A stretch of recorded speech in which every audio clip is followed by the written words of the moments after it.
There is the real you. There is that person you were created to be. Between thoughts and between heartbeats. That's the present. That is you as the present. That is God's presence. And it is the now. Like now. I mean now. I mean now. All in that space between heartbeats, space between thoughts. And at the human being's capacity for thinking, there are, those little spaces between thoughts are usually passed over. Have you ever tried that, listening to your thoughts and find that space in between? But then you can't because you're listening for the space. And having that thought, is that a space? Oops, thought. So they come upon you, as one sage philosopher said, like angels on tiptoes. Those moments of now, those moments of presence, those moments of opening up your own heart and mind to that experience that goes beyond words, that experience between the thoughts. One thing I know about multitasking is that when I do it, I'm acting as if there isn't enough time.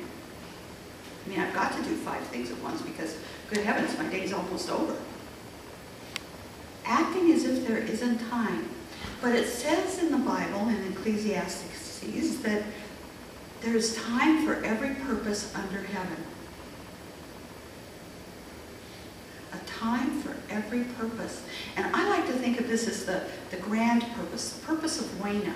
There is enough time for Wayna to do what Wayna needs to do on this life plane.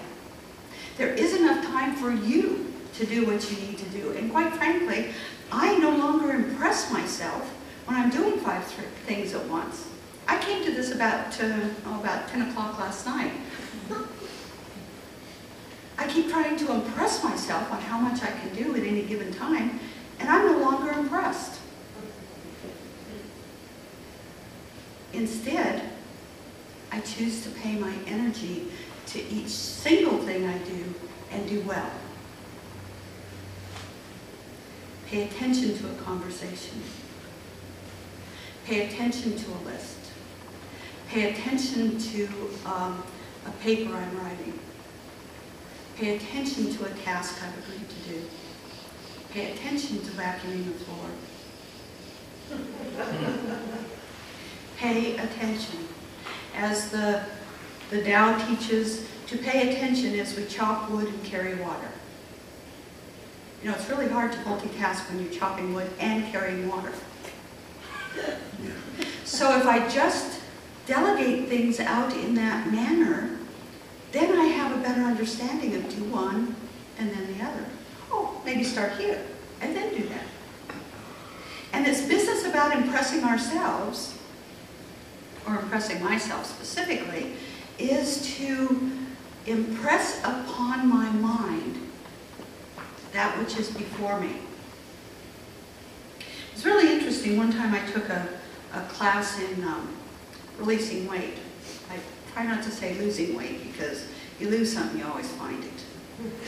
So it was a class on releasing weight, and what they said was to impress upon my body that the food was to my body's highest use. That every bite I take is for my body's highest use. And you know, it works. While I love cheesecake, and you all know that, it's not a finger food. The thing is that a few bites are as good as the whole thing. Once upon a time, I didn't believe that. You know, for everything that you ingest, it's to your body's highest use. Everything you ingest and what you hear, say, think, or do is to your body's highest use.